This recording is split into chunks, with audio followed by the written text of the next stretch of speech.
بسم الله الرحمن الرحيم يا أيها الذين آمنوا توبوا إلى الله توبة نصوحا عسى ربكم أن يكفر عنكم سيئاتكم ويدخلكم جنات تجري من تحتها الأنهار يوم لا يخزي الله النبي والذين آمنوا معه نورهم يسعى بين أيديهم وبأيمانهم يقولون ربنا أتمم لنا نورنا واغفر لنا إنك على كل شيء قدير صدق اللہ۔ میرے محترم دوستو، دنیا میں ہم جتنے بھی اعمال کرتے ہیں بظاہر تو اس کا نتیجہ ہمارے سامنے نہیں ہوتا، لیکن یقیناً بہت جلد ان تمام چیزوں کا نتیجہ ہمارے سامنے آنے والا ہے۔ جیسے کہ قرآن مجید کے ایک مقام پہ اللہ نے فرمایا وَقُلِ اعْمَلُوا فَسَيَرَى اللَّهُ عَمَلَكُمْ وَرَسُولُهُ وَالْمُؤْمِنُونَ۔ اللہ فرماتے ہیں میرے حبیب اپنی امت سے فرما دیجئے عمل کیے جاؤ، عمل کیے جاؤ۔ فَسَيَرَى اللَّهُ عَمَلَكُمْ وَرَسُولُهُ وَالْمُؤْمِنُونَ، بہت جلد تمہارا عمل نامہ کھلنے والا ہے۔ حشر کی میدان میں، قیامت کی میدان میں ہم سب کا عمل نامہ کھلنے والا ہے، اللہ کے سامنے بھی اور تمام رسولوں کے سامنے، اور خصوصاً جناب سید المرسلین صلی اللہ علیہ وسلم کے سامنے، والمؤمنون تمام اہل ایمان کے سامنے۔ آج ہمارا عمل نامہ ہم ذرا ٹٹول کر دیکھیں، کیا اس لائق ہے کہ آج ہمارے یہ عمل نامہ کھل جائے اور لوگوں کو معلوم ہو جائے ہمارے عمل نامے کے متعلق؟ کیا ہمارے آنکھیں اس لائق ہوں گے کہ کسی کا سامنا کر سکے؟ ہم اس لائق ہوں گے کسی کے سامنا کر سکے؟ آج جب دنیا میں یہ حالت ہے تو آخرت میں پھر کیا حال ہوگا؟ اگر اسی اعمال کے ساتھ ہم اللہ کے حضور پیش ہوئے تو پھر کیا حال ہوگا؟ ذرا سوچ لیجیے۔ اس لیے میرے محترم دوستو، جو بھی عمل ہم کرتے ہیں اس کا نتیجہ لازمی آئے گا۔ کچھ اعمال تو ایسے ہیں نقد اللہ پاک اس دنیا میں اس کے نتیجے سے ہم آگاہ کر دیتے ہیں، اور وہ علماء نے لکھا ہے 6 عمل ایسے ہیں اگر ہم دنیا میں اس کو اختیار کریں تو اللہ پاک ان 6 عمل کے بدلے میں ہمیں 6 چیزیں ضرور عطا فرماتے ہیں۔ آخرت کی بات تو آخرت میں ہوگی، لیکن دنیا میں بھی ہمارے ان اعمال کا نتیجہ اللہ سامنے لائے گا۔ پہلی چیز، دنیا میں اگر ہم نے اختیار کیا تو یقیناً اللہ اس کا بدلہ دنیا ہی میں ہمیں دے گا۔ آخرت میں تو ہے ہی، لیکن دنیا میں بھی اس کا نتیجہ ہمارے سامنے آئے گا۔ جیسے فرمایا اللہ کی کسی نعمت پر اس دنیا میں اگر ہم شکر ادا کریں تو اللہ پاک اس نعمت میں اضافہ فرما دیتے ہیں۔ یہ یقیناً اس دنیا کا معاملہ ہے۔ آج ہم دیکھیں کتنے اللہ کے بندے ہیں جو شکر گزار ہیں، اللہ کی نعمتوں کا شکریہ ادا کرتے ہیں۔ میرے محترم دوستو، اللہ ظالم نہیں ہے۔ اللہ پاک نے جو نعمت ہمیں دی ہے اللہ کبھی بھی واپس نہیں لیتے۔ اگر ہم محسوس کریں اللہ کی نعمت سے محرومی ہو رہی ہے تو پھر سوچ لیجئے کہ اللہ نے واپس نہیں دیا، ہم نے خود دھکے دے کر اس نعمت کو گھر سے نکال دیا، اور وہ دھکا کیا ہوگا؟ وہ ناشکری ہوگی۔ وَإِسْتَعَذَّنَ رَبُّكُمْ لَئِن شَكَرْتُمْ لَأَزِيدَنَّكُمْ وَلَئِن كَفَرْتُمْ إِنَّ عَذَابِي لَشَدِيدٌ۔ تیرے رب نے حکم دیا ہے آگاہ کر دو لوگوں کو، اگر میری نعمت پر تم شکر ادا کرو گے، اللہ فرماتے ہیں میں اس نعمت میں اضافہ کروں گا، اس نعمت میں اضافہ کروں گا۔ ایک واقعہ کتابوں میں نظر سے گزرا، حضرت موسیٰ علیہ السلام اللہ سے ملاقات کے لیے کوہ طور پہ جا رہے تھے، راستے میں ایک شخص ملا، اللہ کے کلیم کہا کہ اللہ سے ہم کلام ہونے کے لیے کوہ طور جا رہا ہوں۔ فرمایا اللہ کے سامنے میرے ایک درخواست پیش نہیں کرو گے؟ فرمایا کیا درخواست سے بتاؤ؟ اللہ سے یہ کہنا یا اللہ اولاد زیادہ دیا ہے اور ان کے لیے معاش کی کمی ہے، پورا نہیں کر سکتا ہوں، تو آپ اللہ سے دعا کیجئے، اللہ سے کہیے یا اللہ اس بندے پر رحم فرما۔ ٹھیک ہے کہ اللہ سے تمہاری درخواست پیش کر دو۔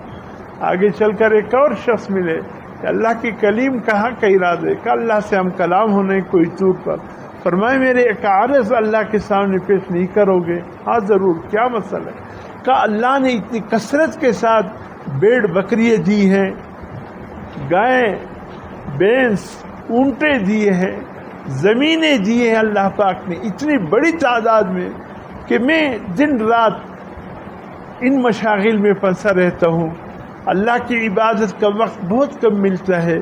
اللہ سے کہہ دیجئے اللہ مجھ سے یہ چیزیں لے لے تاکہ اللہ کی عبادت کے لیے مجھے وقت مل سکے۔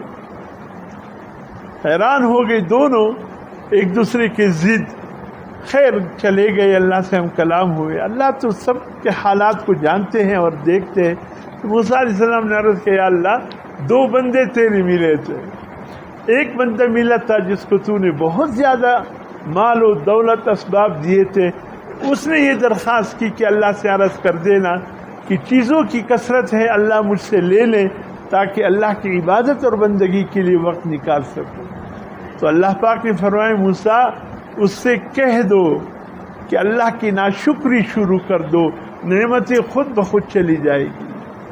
اللہ کی ناشکری، ہر مسئلے پر تو شکر ادا کرتا ہے، شکر ادا نہ کرو، جو اللہ نے تمہیں دی ہے اس پر شکر ادا نہ کرو، نعمتیں خود بخود کم ہو جائے گی۔ اور یا اللہ وہ دوسرا جس سے تو نے کثرت کے ساتھ اولاد دیا ہے اور دنیا کی مشاغل تو ہے لیکن کچھ اولاد کو دینے کے لیے رزق کی بہت کمی ہے، اللہ نے فرمایا موسیٰ اس سے کہہ دے کہ اس حالت میں بھی اللہ کا شکر ادا کرے۔ جب آئے وہ پہلا آدمی ملا، موسیٰ علیہ السلام نے کہا ارے خدا کے بندے، اللہ نے کہا تو ناشکری اختیار کر لے، ناشکری اختیار کر لے، نعمتیں نکل جائیں گے، بس جو نعمت مل جائے شکر ادا نہ کرنا، خود بخود نعمتیں تیرے ہاتھ سے نکلتے چلے جائیں گے۔ اس شخص نے کہا استغفر اللہ، میرے رب نے مجھے اتنا نوازا ہے کہ میں اس کی ناشکری کروں سوال ہی پیدا نہیں ہوتے۔ اور دوسرا جب ملا موسیٰ علیہ السلام نے کہا اس حال میں بھی اللہ کا شکر ادا کرو، تو اس نے ایسا کیا، اپنے آستین کو پکڑ کر کہا کیا دیا ہے اللہ نے، یہ ایک قمیص، اس پر شکر ادا کروں، پھٹا پرانا قمیص دیا ہے اس پر میں شکر ادا کروں، کیا ہے میرے پاس؟ تو اللہ نے وہی کی موسیٰ اب آپ سمجھ گئے ہوں گے ایک کے پاس جو دنیا کی چیزوں کی کثرت ہے شکر کی وجہ سے، اور دوسرے کے پاس جو کچھ نہیں ہے ناشکری کی وجہ سے۔ اللہ نے بتا دیا شکر کرنا اللہ پاک کی ایک ایسی نعمت ہے، ایسی نعمت ہے کہ اللہ کی نعمتوں کی کثرت ہو جاتی ہے۔ ہاں جس حال میں بھی ہو اللہ کا شکر ادا کرو۔ یا اللہ میں تو اس لائق بھی نہیں۔ عید کے دن دیکھا گیا، عید کے دن دیکھا گیا حضرت بایزید بستامی رحمۃ اللہ علیہ، اللہ اکبر، جو تابعین میں سب سے بڑی تابعین ہیں جنہوں نے ہماری یہ سلسلہ نقشبندیہ، یہ حضرت بایزید بستام کے رہنے والے صحابہ کرام سے حضرت بایزید بستامی نے لیے، حضرت جعفر صادق رحمۃ اللہ علیہ سے امام یہ حضرت زین العابدین یہ اپنا بایزید بستامی نے وصول کیا یہ سلسلے کو۔ تو بایزید بستامی رحمۃ اللہ علیہ کو دیکھے گیا عید کا دن ہے، سکر روٹی کھا رہے، کسی نے کہا یا بایزید اگر عید کے دن گرم روٹی کھا لیتے کتنا مزہ آتا، فرمایا اس پر بھی اللہ کا شکر ادا کرو کہ اللہ نے سوکھی روٹی دی ہے، واللہ ہم اس کی بھی مستحق نہیں ہیں، ہم اس کی بھی لائق نہیں ہے، شکر ہے اللہ سوکھی روٹی تو دے رہا۔ یہ حضرات اتنے بڑے بڑے اولیاء، صحابہ تابعین، ان کا انداز کیسا تھا؟ تو میرے محترم دوستو، اللہ نوازتا ہے شکر کرنے پر۔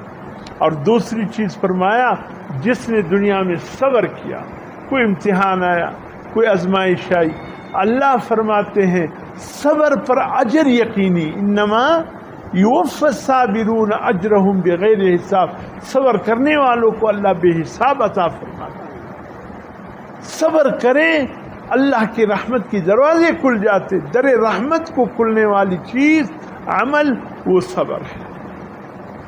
اور تیسری چیز فرمایا استغفار پر رزق میں برکت یقینی، جو دنیا میں استغفار کو اپنا معمول بنا لے، استغفر اللہ ربی من کل ذنب واتوب الیہ، یا استغفر اللہ استغفر اللہ استغفر اللہ، یہ کثرت سے پڑھا کرے۔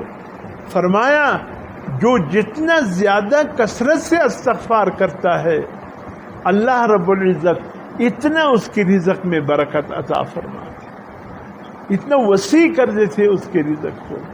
اور فرمایا توبے پر مغفرت یقینی، جو توبہ کرے سمجھ لے کہ اللہ نے مجھے توبے کی توفیق اس لیے دی ہے کہ اللہ میری گناہوں کو معاف کرنا چاہتے ہیں۔ حضرت رابعہ بصریہ سے کسی نے کہا، رابعہ اماں کیا واقعی توبہ کرنے پر اللہ معاف کرتے ہیں؟ تو رابعہ نے عجیب جواب دیا، فرمایا اللہ اس وقت تک توفیق ہی توبے کا نہیں دیتا جب تک اللہ پاک معاف کرنے کا فیصلہ نہ فرمائے۔ اس بندے کے اللہ گناہ معاف فرما دیتے جس کو توبے کی توفیق مل جائے۔ سبحان اللہ۔ یہ تو 4 باتیں ہو گئی، 5ویں بات فرمایا دعا پر قبولیت یقینی۔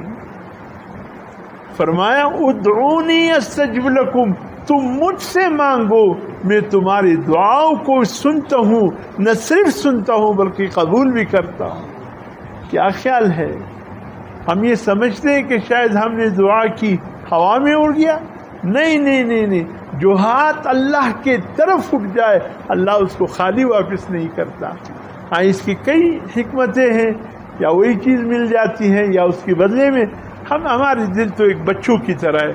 ایک بچہ کو بازار لے کر آؤ، جس دکان میں بھی جو بھی دیکھے گا، اگر کوئی زندہ سانپ اور بچھو دیکھے گا تب بھی والد سے کہے گا مجھے یہ خرید کر دے دو۔ اب بچہ کیا جانے کہ بچھو کا ڈنگ کیا ہوتا ہے، سانپ کا ڈسنا کیا ہوتا ہے، بچے تو نہیں جانتے۔ بچہ تو بچھو کے بھی طلبگار ہوگا، سانپ کا بھی کوئی بچھو آ رہا ہو والد کے سامنے کھلونا رکھ دے، لیکن بچے کہیں گے یہ بچھو مجھے دے دے۔ لیکن مشفق والد سمجھتا ہے کہ اگر میں نے یہ بچھو بچے کے ہاتھ پہ رکھ دیا ڈنگ مار لے گا، بچے کو نقصان پہنچا دے گا، اس لیے بچے کے ہاتھ پر مشفق والد بچھو نہیں رکھتا، کوئی کھلونا رکھ دیتا ہے، کوئی کھانے کی چیز رکھ دیتا ہے، بچے پھر بھی روتے ہیں میری مطلوبہ چیز مجھے نہیں ملی۔ ہم تو اللہ سے ہر چیز مانگتے ہیں، یا اللہ یہ شائستہ کٹ گاڑی راکے، یا اللہ یہ محل راکے، یا اللہ شڈیری پیسے راکے۔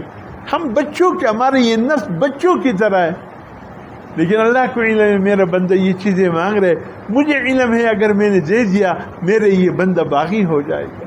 اللہ فرعون، حضرت موسیٰ علیہ السلام آئے، 40 سال تک آپ نے دعوت سے کام لیا، کہتے 40 جب تک موسیٰ علیہ السلام نبی رسول اس قوم میں رہے، اللہ نے فرعون کے سر میں درد بھی نہیں لایا، معمولی کوئی آزمائش کی کوئی چیز اس پر نہیں آئی، اس لیے اس کا پیٹ بھرا رہتا تھا۔ انا ربکم الاعلیٰ کا دعویٰ کر بیٹا کہ میں رب ہوں۔ اس لیے بایزید بستامی رحمۃ اللہ علیہ فرمایا کرتے ایک دن پیٹ کا بھرا رہنا، ایک دن بھوکا رہنا، اس میں بڑی حکمت ہے۔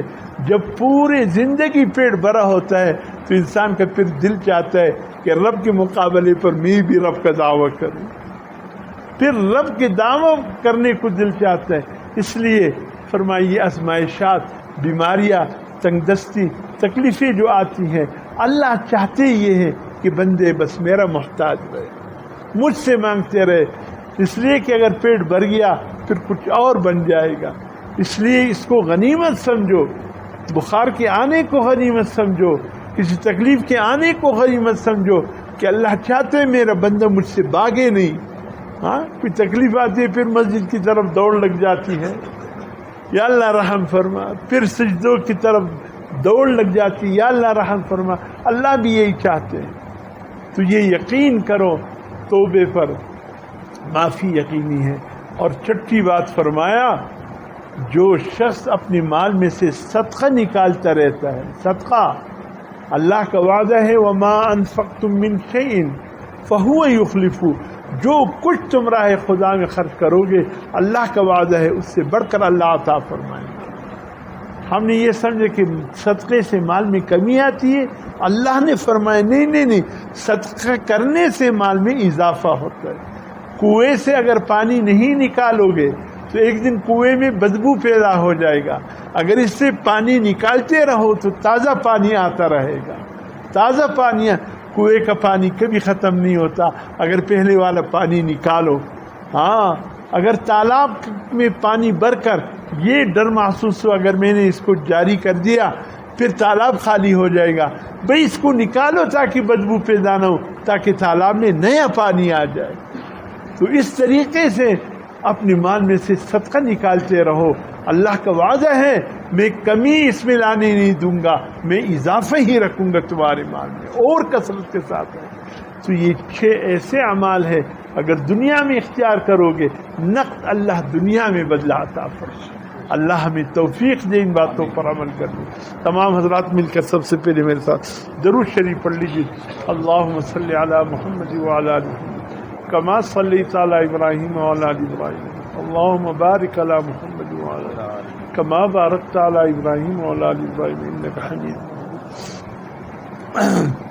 سورۃ اخلاص قل واللہ ایک مرتبہ 3 مرتبہ پڑھ لیجیے۔ بسم اللہ الرحمن الرحیم، قل واللہ احد اللہ الصمد لم یلد ولم یولد ولم یکن له کفوا احد، قل واللہ احد اللہ الصمد لم یلد ولم یولد ولم یکن له کفوا احد، قل واللہ احد اللہ الصمد لم یلد ولم یولد۔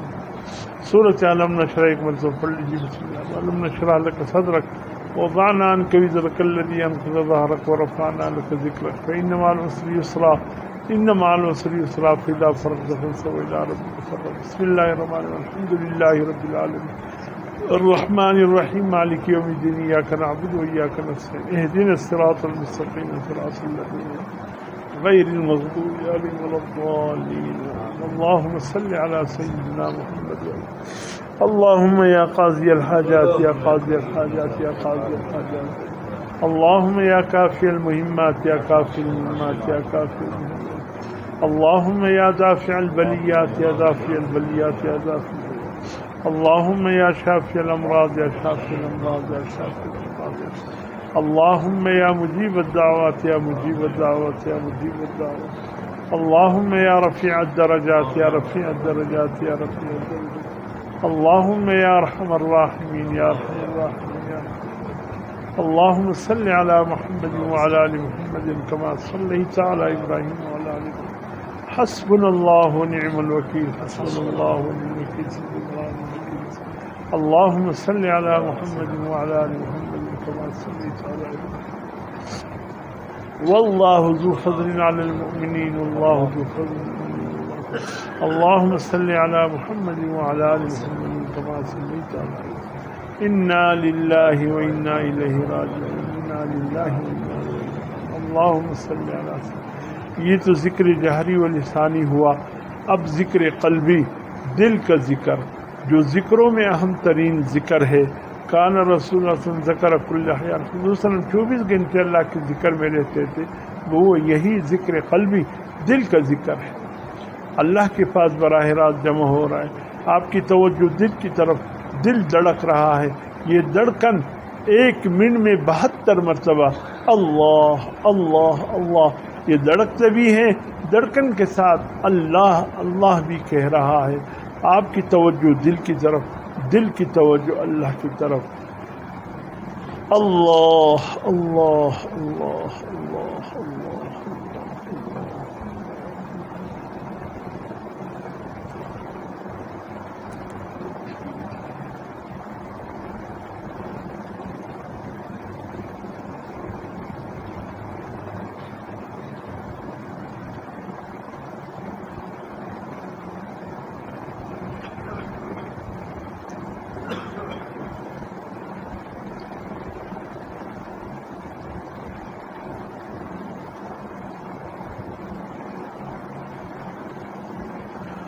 تیرے سوا مسجود حقیقی کوئی نہیں ہے، کوئی نہیں، تیرے سوا معبود حقیقی کوئی نہیں ہے، کوئی نہیں، اب تو رہے تعدد زباں اے میرے الہ، لا الہ الا اللہ، لا الہ الا اللہ، لا الہ الا اللہ، لا الہ الا اللہ، لا الہ الا اللہ، لا الہ الا اللہ، لا الہ الا اللہ وحدہ لا شریک لہ، اللہم صلی علی سیدنا الہ العالمین۔ ہم سب کی گناہوں کو معاف فرما یا اللہ، صغیرہ کبیرہ گناہوں کو معاف فرما یا اللہ، بھول سے ہوئے ہو یا قصدن ہوئے ہو، ہمیں یاد ہو کہ نہ یاد ہو، مولا تمام کوتاہی تقصیروں کو معاف فرما یا اللہ، اپنی محبت کا ذرا نصیب فرما، اپنی محبین کی محبت نصیب فرما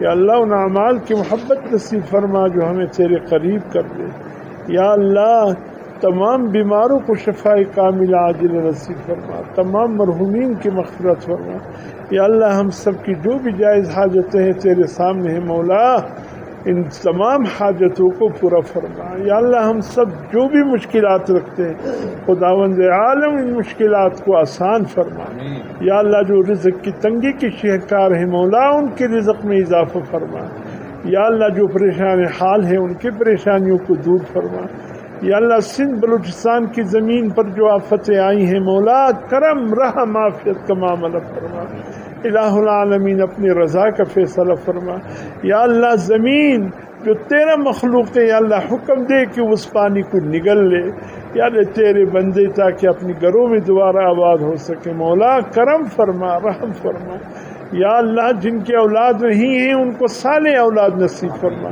جن کے اولاد ہیں مولا ان کو نیک اور صالح بنا دے یا اللہ، جو ہمارے بہنیں بیٹیاں اور بھائی یا اللہ جو شادی کی عمر کو پہنچ گئے ہیں مولا، رشتہ نہیں مل رہا ہے یا اللہ، ان کے مناسب حال اچھے رشتے نصیب فرما یا اللہ، اپنی گھروں میں ان کو آباد فرما دے، اپنی گھروں میں یا اللہ اپنے حقیقی والدین بہن بھائیوں جیسی محبت نصیب فرما۔ اللہم ارنا الحق حقا وارزقنا اتباعہ وارنا الباطل باطلا وارزقنا صلی اللہ علیہ وسلم۔ جزاکم اللہ خیر۔